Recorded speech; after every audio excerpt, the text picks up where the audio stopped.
நீங்கள் 113 சீட்டோட போகிறீங்க. இப்போவுமே அவரை தான் கூப்பிட்டுருக்கணும். கவர்னர் செய்ததை எல்லாருமே கண்டிக்கிறாங்க. பாஜகவோட நிழல் அரசாங்கத்தை நடத்துவதற்கான முயற்சிகள் எடுக்கிறாங்க அப்படிங்கிற ஒரு விஷயத்த சொல்கிறாங்க. தவிக தரப்புல இருந்து இவங்க விசிகாக்கு கடிதம் கொடுத்துருக்காங்க, சிபிஐ சிபிஎம்க்கு கொடுத்துருக்காங்க. இந்த 6 பேரை ஆதரவுக்கு கேட்கறதுக்கு முன்பாகவே அவர் என்ன சொல்லிட்டாருன்னா, நேரு ஸ்டேடியத்தில் நீங்கள் இண்டோர் ஸ்டேடியத்தில் வந்து பதவியேற்புக்கான தலைவர் திருமாவர்களும் சிபிஐ பொதுச் செயலாளரும் சிபிஎம் பொதுச் செயலர் இவங்க எல்லாருமே போய் ஸ்டாலின் அவர்களையும் பார்த்துட்டு வந்திருக்கிறாங்க. அப்போ ஒருவேளை இவங்க 6 பேரும் போகிறாங்க அப்படின்னா ஸ்டாலின் வந்து நீங்கள் ஆதரவு கொடுங்க, கொடுக்குற மாதிரி கொடுத்துட்டு பிறகு வாங்க அப்படிங்கிற மாதிரி இதுக்குள்ளேயும் ஒரு சதித்திட்டம் இருக்குது. எடப்பாடி பழனிசாமி விரக்தியில் ஒரு வார்த்தையை விட்டுருக்கிறாரு. புதுசாக வந்தவங்களை ஆதரிக்கிறதுக்கு நான் பேசாமல் திமுக கிட்ட ஆதரவு கேட்டிருப்பேனே அப்படின்னு. காங்கிரஸ் தான் திமுகவை கழட்டி விட்டுருக்கு, திமுக காங்கிரஸை கழட்டி விடல. 20 வருஷமாக நம்மளை பிடிச்ச பீடை போய் அந்த மாதிரி தான் அவங்களும் அவங்க நேரத்தெல்லாம் பார்த்து பட்டாசு வெடிச்சு கொண்டாடுற காட்சிகள்லாம் நம்ம பார்க்க முடியுது. இப்போ ஒருவேளை தாவேக்காவால் ஆட்சி அமைக்க முடியலை அப்படின்னா Periyar Maniammai Institute of Science and Technology, Tanjavur. Aerospace engineering with specialization in unmanned aerial vehicle. ஆச்சி மசாலா. எந்த சமையலும் ருசி தேடும் ரகசியம். 20 ரூபாய். குளு குளுன்னு காத்து வீசுது. உங்கள் சத்யாவில் குளு குளு ஏசி ஆஃபர். சத்யா. ரெட் நூல் நேயர்களுக்கு அன்பு வணக்கம். வணக்கம் அருண். இன்னைக்கு பல்வேறு திருப்பங்கள் தமிழக அரசியலில் நடந்திருக்கு. குறிப்பாக 2வது முறையாக தாவேகா தலைவர் விஜய் போய் ஆளுநரை பார்த்து நாங்கள் ஆட்சி அமைக்கிறதுக்கு உத்தரவு கொடுங்கன்னு கேட்டிருக்கிறாங்க. ஆளுநர் தரப்பு அதை மறுத்து அவங்க அதுக்கு ஒரு விளக்கமும் கொடுத்துருக்குறாங்க. அதாவது நீங்கள் 108 சிங்கிள் லார்ஜஸ்ட் பார்ட்டி அப்படிங்கிறத மட்டும் நீங்கள் காமிச்சிருந்தீங்கன்னா அப்ரூவல் கொடுத்துருப்போம், 113ங்கிற நம்பரை காமிச்சதுனால 118 ப்ரூவ் பண்ணுங்க அப்படிங்கிற மாதிரி ஆளுநர் தரப்பு வந்து ஒரு விளக்கத்தை கொடுத்துருக்குறாங்க. இன்னொரு பக்கம் பாஜக வந்து மறைமுகமாக தமிழ்நாட்டுக்குள்ளே அவங்க ரோல் ப்ளே பண்ண பார்க்குறாங்க அப்படிங்கிற பிரச்சாரத்தை வந்து கிட்டத்தட்ட தவைக்காவை தவிர எல்லா கட்சிகளுமே அதை சொல்லிட்டாங்க அப்படிங்கிற மாதிரி நம்ம எடுத்துக்கலாம். எப்படி இதை பார்க்குறது நம்ம? நீங்கள் சொன்னது போல தான் மே 4ஆம் தேதி ரிசல்ட் வந்திருக்கு. மே 6ஆம் தேதி விஜய் அவர்கள் வந்து ஆளுநர் அவர்களை சந்திச்சிருக்கிறார். அதற்கு முன்பாக நம்ம பார்த்துருப்போம், பனையூரில் இருக்கக்கூடிய அவங்க வீட்டில் வந்து காவல்துறை உயர் அதிகாரிகளாக இருக்கட்டும், மூத்த ஐஏஎஸ் அதிகாரிகளாக இருக்கட்டும், எல்லாருமே வந்து அவரை சந்திச்சுட்டு போனதால செய்திகளை நம்ம பார்த்துருப்போம். நேற்று போய் ஃபஸ்ட்டு அவர் மீட் பண்ணி எனக்கு வந்து நீங்கள் இன்வைட் பண்ணுங்கள், என்னை வந்து ஆட்சி அமைக்க உரிமை கோரி வந்திருக்கேன், என்னை இன்வைட் பண்ணுங்கள் அப்படிங்கிற மாதிரி ஒரு லெட்டர் கொடுத்துருக்கிறாரு. ஆனால் என்ன நடந்தது அப்படின்னா 108 தமிழ்நாட்டை பொறுத்த வரைக்கும் இந்த முறை பைப்போலார் பாலிடிக்ஸ் உடஞ்சி மும்முனை போட்டியாக தான் இருந்திருக்கு. அதில் தனிப்பெரும் கட்சியாக வந்து தாவேகா வந்திருக்கு. கிட்டத்தட்ட 108 எம்எல்ஏக்கள் வந்திருக்கிறாங்க. 2வது பெரிய கட்சியாக வந்து கூட்டணியோடு நம்ம பார்த்தோம்னா திமுக 74 சீட்டும், தனியாக பார்த்தோம்னா 59 சீட்டும், 3வதாக அதிமுக 40க்கும் மேற்பட்ட சீட்டை வாங்கியிருக்கிறாங்க. அப்படிங்கும் பொழுது எல்லாருமே வந்து மே 4ஆம் தேதி தாவேகா தொண்டர்கள் கொண்டாட்டத்தில் ஈடுபட்டாங்க. ஏன்னா ஒரு பைப்போலார் பாலிடிக்ஸை உடச்சிட்டு ஆட்சிக்கு 2 வருஷத்தில் கட்சி ஆரம்பித்த 2.2 வருஷத்தில் வந்து நம்ம ஆட்சிக்கு வரப்போகிறோம் அப்படிங்கிற ஒரு சந்தோஷத்தில். அப்போயே வந்து நிறைய மூத்த பத்திரிகையாளர்கள் கேட்டாங்க, சிங்கிள் லார்ஜஸ்ட் பார்ட்டியாக வந்திருக்கிறீங்க, அது பெரிய விஷயந்தான், ஓகே டுடே அது இன்னைக்கு, டுமாரோ வாட் அப்படிங்கிற ஒரு கேள்வியை எல்லாருமே எழுப்பியிருந்தாங்க. என்ன காரணம் அப்படின்னா, நீங்கள் வந்து அந்த மேஜிக் நம்பர் 117+1 அப்படிங்கிற ஒரு மேஜிக் நம்பர் உங்களுக்கு இல்லாத போது எப்படி ஆட்சி அமைக்க போகிறீங்க? ஒருவேளை நீங்கள் காங்கிரஸை நீங்கள் கூட்டணிக்கு அழைக்கலாம், ஏன்னா தேர்தலுக்கு முன்பாகவே வந்து காங்கிரஸ் உங்களோட கூட்டணிக்கு வரணும் அப்படின்னு தான் நினச்சாங்க. ராகுல் காந்தியும் ஸ்டாலின் அவர்களும் ஒரே ஸ்டேஜை ஷேர் பண்ணல அப்படிங்கிற ஒரு கிரிட்டிசிசம்லாம் வந்தது. இது ஒரு பொருந்தா கூட்டணியாக தான் இருந்தது. அப்படிங்கிற சூழலில் இவங்க காங்கிரஸோட ஆதரவை கேட்பாங்க, அவங்களுக்கு கொடுப்பாங்க. இது எல்லாருமே எதிர்பார்த்தது தான். சரி, மீதி உள்ள சப்போர்ட்டுக்கு என்ன பண்ணுவீங்க? பிரேமலதா, பாமக இந்த மாதிரி கட்சிகள்லேருந்து நீங்கள் எம்எல்ஏக்களை கேட்க போகிறீங்களா, ஆதரவு கேட்க போகிறீங்களா அப்படிங்கிற ஒரு கேள்வி இருந்தது. ஆனால் இவங்க சொன்னாங்க, காங்கிரஸ் ஒரு டிமாண்ட் நேற்று வச்சது. கிரீஷ் ஜோடங்கர் செய்தியாளர் சந்திப்பில் சொல்கிறாரு, என்டிஏ பார்ட்னர்ஸோட நீங்கள் கூட்டணிக்கு வரக்கூடாது அப்படிங்கிற ஒரு கண்டிஷன் மட்டும் நாங்கள் வச்சுருக்கிறோம் அப்படிங்கிற மாதிரி சொல்லியிருந்தாங்க. அதன்படி பார்க்கும்பொழுது அவங்களுடைய ஆதரவு பெறுறது வந்து ஃபஸ்ட்டு அவங்க இப்போ ட்ரை பண்ண மாட்டாங்க. அதிமுக கூட்டணியில் இருக்கக்கூடிய கட்சிகளோட ஆதரவு பெறதுக்கு ஃபஸ்ட்டு விரும்ப மாட்டாங்க. அப்போ இன்னொரு விஷயம் என்னென்னா, விசிகா வந்து கட்சி ஆரம்பித்த கொஞ்ச நாள்ல இருந்து ஆதவ அர்ஜுனாவும் சொன்னார், விஜய் அவர்களும் இன்டைரக்டாக வந்து இன்வைட் பண்ணிகிட்டே இருந்தாங்க, எங்கள் கூட்டணிக்கு நீங்கள் வாங்க, துணை முதலமைச்சர் பதவி தரோம், 60 சீட்டு தரோம், இந்த மாதிரி பல விஷயங்களை சொல்லிட்டு இருந்தாங்க. காங்கிரஸ் இன்வைட் பண்ணாங்க, கம்யூனிஸ்ட் இன்வைட் பண்ணாங்க. இப்படி பல விஷயங்கள் இருக்கும்போது அவங்களோட போகும்போது தான் நமக்கு ஒரு செக்குலர் அந்த ஃபேஸ் வந்து 2029 எலெக்ஷன்லேயும் 31 எலெக்ஷனில் வரைக்கும் நீடிக்கும் அப்படிங்கிற மாதிரி அவருடைய எண்ணமாக இருந்திருக்கு. அதன் காரணமாக இந்த 6 பேரை ஆதரவுக்கு கேட்கறதுக்கு முன்பாகவே அவர் என்ன சொல்லிட்டாருன்னா, தலைமைச் செயலாளரையும் டிஜிபியையும் கூப்பிட்டு நேரு ஸ்டேடியத்தில் நீங்கள் இண்டோர் ஸ்டேடியத்தில் வந்து பதவியேற்புக்கான வேலைகளை நீங்கள் பார்க்க ஆரம்பிங்க அப்படிங்கிற ஒரு விஷயத்த சொல்லிட்டாங்க. அப்போ ஆதரவு கடிதம் சிங்கிள் லார்ஜஸ்ட் பார்ட்டிங்கிற முறையில் நீங்கள் 108ன்னு கூப்பிடும்போது ஆப்வியஸாக கவர்னர் சட்டப்படி உங்களை தான் கூப்பிட்டுருக்கணும். அதுதான் மரபு, அதுதான் சட்டம். அப்படிங்கும் பொழுது நீங்கள் 113 சீட்டோட போகிறீங்க. இப்போவுமே அவரை தான் கூப்பிட்டுருக்கணும். கவர்னர் செய்ததை எல்லாருமே கண்டிக்கிறாங்க, விஜயை தவிர எல்லாருமே கண்டிக்கிறாங்க. கவர்னர் வந்து ஒரு அதிகார வரம்பை மீறி செயல்படுறார், அரசியல் சட்டத்துக்கு மீறி அவர் செயல்படுறார் அப்படிங்கிற ஒரு விஷயத்த சொல்கிறாரு. பாஜகவோட நிழல் அரசாங்கத்தை நடத்துவதற்கான முயற்சிகள் எடுக்கிறாங்க அப்படிங்கிற ஒரு விஷயத்த சொல்கிறாங்க. அப்படி இருக்கும் பொழுது ஒரு காங்கிரஸோட 5 எம்எல்ஏக்களை சேர்த்து கொண்டு போய் ஆதரவு கடிதத்தில் கொடுக்கும் பொழுது அப்போ மீதி 5 எங்கே அப்படிங்கிற ஒரு கேள்வியை வந்து அவர் முன்வைத்திருக்கிறார். இதற்காக முதல் தரப்பில் நேற்று வந்து நைட்டு வரைக்கும் கூட இவங்க தாவேக்காலேருந்து லீகல் டீமை கூட்டிகிட்டு போயிட்டு பேச்சுவார்த்தை நடத்தின நல்லா தெரிஞ்சுது. இன்னொரு பக்கம் நம்ம செய்திகளை பார்க்குறோம், கவர்னர் வந்து இன்சார்ஜ் கவர்னர் தான் போத் கேரளா அண்ட் தமிழ்நாடு. அங்கேயும் இப்போ தான் தேர்தல் முடிஞ்சிருக்குது, அங்கேயும் காங்கிரஸ் ஜெயிச்சிருக்கு. யார் எலெக்டட் சிஎம்மாக வரப்போகிறோம் அப்படிங்கிற ஒரு கேள்வியெல்லாம் இருக்குது. அதனால கேரளாவுக்கு ஆளுநர் போகலாம் அப்படிங்கிற மாதிரி ஒரு விஷயத்தையும் கூட நிறைய பேர் சொன்னாங்க. ஆனால் கவர்னர் இன்னைக்கு காலையில் 2வது முறையாக அழைத்து விளக்கத்தை கொடுத்துருக்கிறார், எதற்காக ஆட்சி அமைக்க கூப்பிட முடியாது அப்படின்னு. நம்பர்ஸ் இல்லாமல் நான் எப்படி உங்களை ஆட்சி அமைக்க கூப்பிடுறது அப்படிங்கிற மாதிரி ஒரு ப்ரெஸ் ரிலீஸும் கூட இன்றைக்கி வெளியிட்டிருக்காங்க. 118 அப்படிங்கிற ஒரு மேஜிக் நம்பர் இருக்குது. அந்த மேஜிக் நம்பர் இல்லாமல் 112 அப்படிங்கிற ஒரு விஷயத்தை 1 மைனஸ் ஆயிரும். 112 + 1ன்னு கூட நீங்கள் வச்சுக்கோங்க, 2 தொகுதியை சேர்த்து 113 இருக்குது. நீங்கள் கூட இதை கூட சேர்த்துக்கலாம். என்னென்னா 108 டபுள் சீட்டாக எடுத்துக்கிட்டோம்னா 113 தான் உங்களுக்கு இருக்குது. அப்படி இருக்கக்கூடிய சூழலில் மீதி 5 சீட் எங்கே அப்படிங்கிற, மீதி 5 எம்எல்ஏக்களுடைய பெயர் எங்கே அப்படிங்கிற ஒரு கேள்வி எழுப்புறாங்க. அப்படி இருக்கும்பொழுது ஆப்வியஸாக ஆளுநர் கூப்பிடாம தானே இருக்க முடியும், ஒரு கிச்சடி கவர்மெண்ட் தானே அமையும் அப்படிங்கிற மாதிரி ஆளுநர் தரப்பு சைடு நின்று அவரை டிஃபெண்ட் பண்ணுறவங்க சொல்கிறாங்க. தவேக தரப்புல இருந்து இவங்க ஏற்கனவே விசிகாக்கு கடிதம் கொடுத்துருக்குறாங்க, சிபிஐ சிபிஎம்க்கு கொடுத்துருக்குறாங்க. இன்றைக்கி நேரடியாகவே போய் சிடிஆர் நிர்மல்குமார், அவர் தான் கட்சியோட இணை பொதுச் செயலாளராக இருக்கிறாரு, அவர் சிபிஐ மாநில செயலாளர் வீரபாண்டியனை பார்த்து கடிதமே நேரடியாகவே போய் பார்த்து கொடுத்துருக்குறாங்க. இதில் என்னென்னா இன்றைக்கி காலையில் இவங்க அத்தனை பேருமே, அதாவது விசிகா தலைவர் திருமாவர்களும் சிபிஐ பொதுச் செயலாளரும் சிபிஎம் பொதுச் செயலர், இவங்க எல்லாருமே போய் ஸ்டாலின் அவர்களையும் பார்த்துட்டு வந்திருக்கிறாங்க. இப்போ இவங்க எல்லாருமே திமுக கூட்டணியில் தொடர்ந்துட்டு இருக்கிறாங்க. தாவேகா வெளிப்படையாக பாமகவை தவிர அதிமுக தரப்புலேருந்து வேறு யாரையும் அவங்க வெளிப்படையாக உள்ளதில் அவங்க வேறு யாரையும் அவங்க அணுகலை. அங்கே வந்து அமமுக ஒரு சீட் இருக்குது, அவங்கள இவங்க வந்து அப்ரோச் பண்ணலை. இவங்க அப்ரோச் பண்ணது பாமக, விசிகா, கம்யூனிஸ்டுகள். இதில் இந்த 3 கட்சிகள் இவங்க கொடுத்தாலே வந்து 6 சட்டமன்ற உறுப்பினர்களுடைய ஆதரவு கிடைச்சாலே வந்து தாவேகாவுக்கு பெரிய அளவுக்கு பிரச்சனை இருக்காது. ஆனால் இவங்க வந்து ஒரு தயக்கம் காட்டுறாங்க. நாங்கள் செயற்குழு மீட்டிங் 8ஆம் தேதி வச்சுருக்கோம், 9ஆம் தேதி வச்சுருக்கோம், அதுக்கு பிறகு தான் நாங்கள் சொல்ல முடியும் அப்படிங்கிற மாதிரிலாம் பேசுகிறாங்க. இன்னொரு பக்கம் இவங்களுடைய தொண்டர்கள், இவங்களோட ஐடிவிங்களை வந்து இந்த வாய்ப்பை பயன்படுத்திக்கோங்க, திருமாவுக்கு துணை முதல்வர் கொடுக்கணும். இன்னும் சொல்ல போனால் இன்னும் சிலர் வந்து சிந்தனை செல்வன் வந்து கட்சியோட பொதுச் செயலாளர், அவர் வந்து திருமாவுக்கு வந்து முதல்வர் பொறுப்பே கொடுக்கணும் அப்படிங்கிற மாதிரிலாம் அவங்க ஒரு பக்கம் கேட்டுட்டு இருக்கிறாங்க. இன்னொரு பக்கம் அதிமுகவில் நடக்கிற அந்த இதையும் நம்ம பார்த்துட்டு தான் இருக்கிறோம். புதுச்சேரியில் போய் தங்கியிருக்கிறாங்க. அவங்க சொல்கிற காரணம், சென்னையில் அரசியல் வெயில் அதிகமாக இருக்குது, அதனால் நாங்கள் புதுச்சேரியில் வந்து குளுமையாக தங்கியிருக்கிறோம் அப்படிங்கிற மாதிரி சொல்கிறாங்க. அதில் 2 செய்தி ஓடுதில்ல அங்கே புதுச்சேரி, 2 செய்திகள் ஓடுது. என்னென்னா அதிமுக தரப்பில் வந்து மொத்தம் 3 குரல்கள் இருக்குது. ஒரு தரப்பில் வந்து வேலுமணி, சிவி சண்முகம் ஒரே குரலாக ஒலிக்கிறாங்க. நம்ம வந்து தாவேக்காவோட கூட்டணி ஆட்சியில் நம்ம இடம்பெறணும், போதிய கேபினட் பெர்த்தை நம்ம பெற்றுட்டு நம்ம ஆட்சியில் இருக்கணும் அப்படிங்கிற மாதிரி அவங்க நினைக்கிறாங்க. இன்னொரு பக்கம் ஓஎஸ் மணியன் ஏன் அப்படி நினைக்கிறாருன்னா, அவர் அடிப்படையில் ஒன்றுபட்ட தஞ்சை மாவட்டம் நாகப்பட்டினம் சைடு, அவர் டெல்டாவில் வந்து தாவேக்காவோட இம்பேக்ட் வந்து பெரிய அளவில் இல்லை. சிவகங்கையில் இருந்தது, புதுக்கோட்டையில் இருந்தது, இந்த மாதிரி தெற்கித்து ரீஜியனில் தான் இருந்ததே தவிர, அந்த பார்டர் ரீஜியனில் தான் இருந்ததே தவிர டெல்டா ரீஜியனில் இல்லை.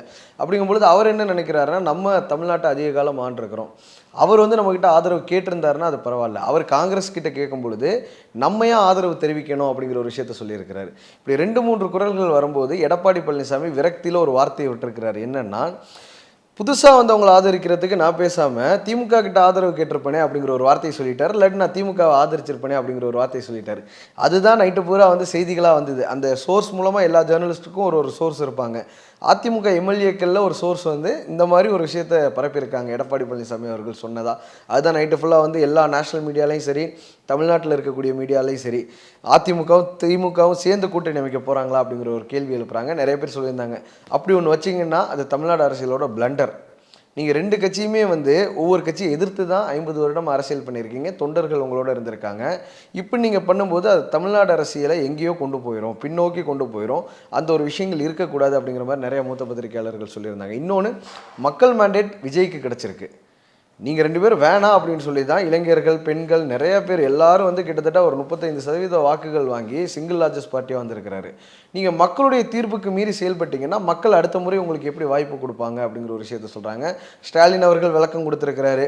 ஃபஸ்ட்டு 6 months நான் நாங்கள் எந்த எதிர்ப்பும் பண்ண மாட்டோம். ஹனிமூன் பீரியட் எல்லா ஆட்சிக்குமே ஒரு ஹனிமூன் பீரியட் இருக்கும், தேனிலவு காலம் இருக்கும். அந்த மாதிரி தாவேக்கா ஆட்சிக்கும் இருக்கணும். 2500 தரேன்னு சொன்னாங்க. அது எந்த அளவுக்கு சாத்தியம் தெரில. குறைந்தபட்சம் 1000 தரணும் அப்படிங்கிற ஒரு கேள்வி எழுப்பியிருப்பாங்க. இதில் என்னென்னா, இதில் ஸ்டாலின் அவர்களும் நான் 2000 தருவேன்னு சொன்னார். அப்போ அவரும் யதார்த்தத்தை மீறி தான் அந்த பதிலை சொன்னாரா அப்படிங்கிற ஒரு கேள்வி இருக்குது.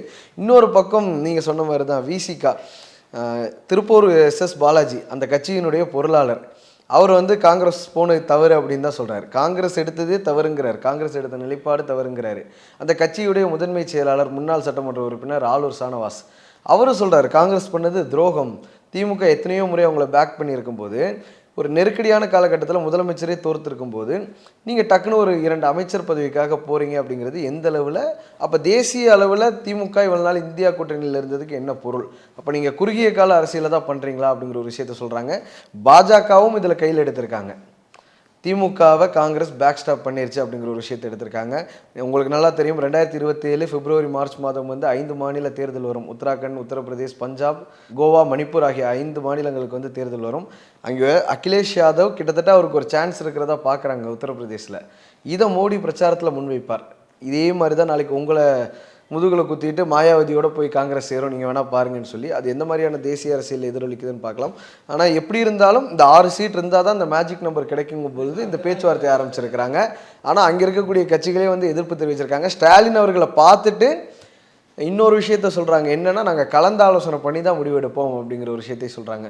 அப்போ ஒருவேளை இவங்க 6 பேர் போகிறாங்க அப்படின்னா இவங்க எந்த மாதிரியான எம்எல்ஏக்களாக செயல்படுவாங்க? திமுக ஆதரவு எம்எல்ஏக்களாக இருந்துக்கிட்டே விஜய்க்கு சப்போர்ட் பண்ணுவாங்களா அப்படிங்கிற ஒரு கேள்வியும் கூட வந்திருக்கு. அதான் வெளியிலேருந்து ஆதரிப்பாங்களா அப்படிங்கிறது. இப்போ திரும்ப வந்து வெளிப்படையாக நாங்கள் வந்து கம்யூனிஸ்ட்டுகளோடு சேர்ந்து செயல்படுவோம் அப்படிங்கிறத சொல்லிட்டார். ஐஎம்எல் வந்து திட்டவட்டமாக நாங்கள் வந்து திமுகவோடு நாங்கள் தனி சின்னத்தில் நின்று ஜெயிச்சிருக்கோம், இருந்தாலும் நாங்கள் வந்து ஆதரவு தரமாட்டோம் அப்படிங்கிறது வெளிப்படையாக சொல்லிட்டாங்க. பிரேமலதாவுக்கும் ஒரு சின்ன தர்ம சங்கடமான ஒரு நெருடல் இருக்குது. ஏன்னா இப்போ தான் அவங்க வந்து ஒரு ராஜ்யசபா எம்பி வாங்கியிருக்கிறாங்க. கூடுதலாக அவங்கள்ட்ட ஒரே ஒரு எம்எல்ஏ சீட்டு மட்டும்தான் இருக்குது. அதனால் அவங்க வெளிப்படையாக தாவேக்காவை ஆதரிக்கிறதுல அவங்களுக்கும் ஒரு சிக்கல் இருக்குது. இப்போ விசிகாவுக்கு உள்ளே இருந்துக்கிட்டே பல்வேறு நெருக்கடிகளை கொடுத்துட்ருக்குறாங்க. ஆலூர் ஷானவாஸா இருக்கு, எல்லாமே கட்சியில் டாப் 2 டாப் 3ல இருக்கிறவங்க அப்படி அவங்க எல்லாருமே திமுகவுடைய எப்படி எடுத்துப்பாரு அப்படிங்கிற ஒரு கேள்வி இருக்கு. திமுகவோட குரலாக அவங்க ஒழிக்கிறாங்க. அங்கே தான் திருமாவுக்கும் இவங்க வந்து ஒரு செக். ஒருவேளை இந்த இப்படி ஒரு விஷயம் நடக்க சாத்தியம் இருக்கா? நாங்கள் 6 பேரும் உங்களை ஆதரிக்கிறோம், ஆனால் வெளியில இருந்து ஆதரிக்கிறோம் அப்படின்னு. ஏன்னா உங்களுக்கு நல்லா தெரியும் 89 வந்து விபி சிங் அவர்கள் பிரதமராக இருக்கும் பொழுது இடதுசாரியும் பாஜகவும் அந்த விபி சிங்குடைய அரசாங்கத்தை ஆதரிச்சாங்க, ஒரே கூட்டணியில் இருந்தாங்க. அந்த மாதிரி விஷயங்கள் பார்க்குறோம். ஆனால் ஆதரவு மட்டும்தான் அறிவித்தாங்க, யாருமே வந்து கேபினெட்டில் இல்லை. அப்படிங்க இன்னொரு விஷயம் 96 வந்து இதே மாதிரி ஒரு விஷயம் வந்தது. சிபிஎம் சிபிஐன்னு இருக்கும் பொழுது ஒரு கம்யூனிஸ்ட் பார்ட்டி வந்து ஒரு நிலைப்பாடு எடுத்து நாங்கள் வெளியிலேருந்து ஆதரவு அளிக்கிறோம். இன்னொருத்தர் வந்து ஹோம் மினிஸ்டராகவே இந்திரஜித் குப்தா இருந்தார். அந்த மாதிரியான விஷயங்கள் இருக்குது. ஒருவேளை இந்தியா ஃபுல்லாகவே அவங்க எங்கேயுமே ஆட்சியில் இல்லை, கேரளாலே இருந்தாங்க, அங்கேயும் இப்போ தோற்றுருக்குறாங்க. ஒருவேளை இது ஒரு நல்ல வாய்ப்பாக அவங்க பார்க்க தானே செய்வாங்க. வெளியிலேருந்து ஆதரித்தாலும் சரி, உள்ளேருந்து ஆதரித்தாலும் சரி, அவங்களுக்குன்னு சொல்கிறதுக்கு ஒரு விஷயம் வேணும். எங்களுடைய கூட்டணி அரசாங்கம் இங்கே இருக்குது அப்படிங்கிற ஒரு விஷயத்த சொல்கிறதுக்கு. இப்போ அந்த முடிவு எடுப்பதற்கான வாய்ப்புகள் அதிகம் இருக்கிறதா? இல்லை, அந்த வாய்ப்புகளும் அவங்க எடுக்கலாம். இன்னொரு பக்கம் என்னென்னா, ஸ்டாலின் அவர்கள் சொல்லியே வந்து கம்யூனிஸ்ட்டுகளும் விசிகாவும் போக போகிறாங்க. அதுக்காக தான் இன்னைக்கு காலையில் போய் பார்த்தாங்க. ஸ்டாலின் வந்து நீங்கள் ஆதரவு கொடுங்க, கொடுக்குற மாதிரி கொடுத்துட்டு பிறகு வாங்க அப்படிங்கிற மாதிரி இதுக்குள்ளேயும் ஒரு சதித்திட்டம் இருக்குது அப்படிங்கிற செய்திகளும் நம்ம பார்க்கத்தான் செய்கிறோம். இன்னொரு பக்கம் சிவி சண்முகம் தனியாக அவர் ஒரு ஆள் சேர்த்து வச்சுருக்கிறாரு. அதிமுகவில் ஒரு பாதி அணியினரை கொண்டு போய் தாவேக்காவை ஆதரிக்க வைப்பாங்க. 2 பங்கு கட்சி தாவல் தடை சட்டம் அப்போ தான் வந்து தாவும். அதாவது 3/2 பங்கு. அதில் 32 எம்எல்ஏக்கள், இப்போ 47 அதிமுக ஜெயிச்சிருக்கிறாங்க. அதில் 32 பேர் இவர் கூட்டு போனார்னா இவர் மீது எந்த நடவடிக்கையும் பிரச்சனை வராது. அதாவது இவர் கட்சி தாவறாரு அப்படிங்கிற பட்சத்தில். இல்லை, அப்படி ஒருவேளை ஜாயின் பண்ணுறாருன்னா இப்போ காங்கிரஸுடைய நிலைமை என்னவாகும்? அங்கே தான் இப்போ காங்கிரஸுக்கு வந்து, ஏன்னா காங்கிரஸ் உடனடியாக போய் ஆதரவு கடிதத்தை கொடுத்துட்டாங்க. அவங்க சொன்னது வந்து அடுத்த உள்ளாட்சி, அடுத்த நாடாளுமன்றம், இப்போவே அக்ரிமெண்ட் போட்டுடுறோம் அப்படி. இப்போ விட்டா போயிருங்கிற மாதிரி வந்து அவங்க செகண்ட் ஃபிடல் வாசிக்கலாம்.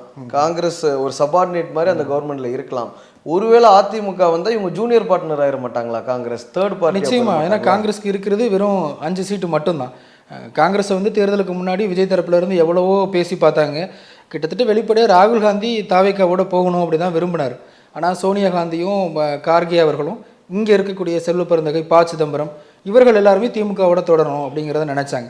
இப்போ கடைசி ரிசல்ட் இப்படி வந்த உடனே ஐயையோ நம்ம தப்பு பண்ணிட்டோம், முன்னாடியே போயிருக்கணுமேன்னு சொல்லி மற்றவங்க போகிறதுக்கு முன்னாடி நம்ம போயிடணும் அப்படின்னு போயிருக்கிறாங்க. ஆனால் இப்போ காங்கிரஸ் உள்ளே போனதுனால அதிமுக உள்ள வர்றதுக்கும் பாமக உள்ள வர்றதுக்கும் அவங்க வந்து ஒரு தயக்கம். ஒருவேளை காங்கிரஸ் இருக்கிற கூட்டணியில் அதிமுகவோட சர்வை பண்ண முடியாதோ ஒருவேளை, ஏன்னா அவங்க இவ்வளவு நாள் திமுக கூட்டணியில் இருந்திருக்காங்க, அந்த கட்சியோட நாங்கள் எப்படி பயணிக்க முடியும்னு ஒரு யோசனை இருக்கு அவங்க. ஏன்னா அவங்க வந்து நேஷனல் அகில இந்திய அளவுலையும் பார்ப்பாங்க. ஆனால் காங்கிரஸ் இவ்வளோ ஒரு துணிச்சலான முடிவை எப்படி எடுத்தாங்க அப்படிங்கிறது ஆச்சரியமாக இருக்குது. ஏன்னா திமுக 30 எம்பி இருக்கிறாங்க, அந்த 30 எம்பி தேவையில்லை அப்படின்னு சொல்லிட்டு அவங்க போயிருக்கிறாங்க.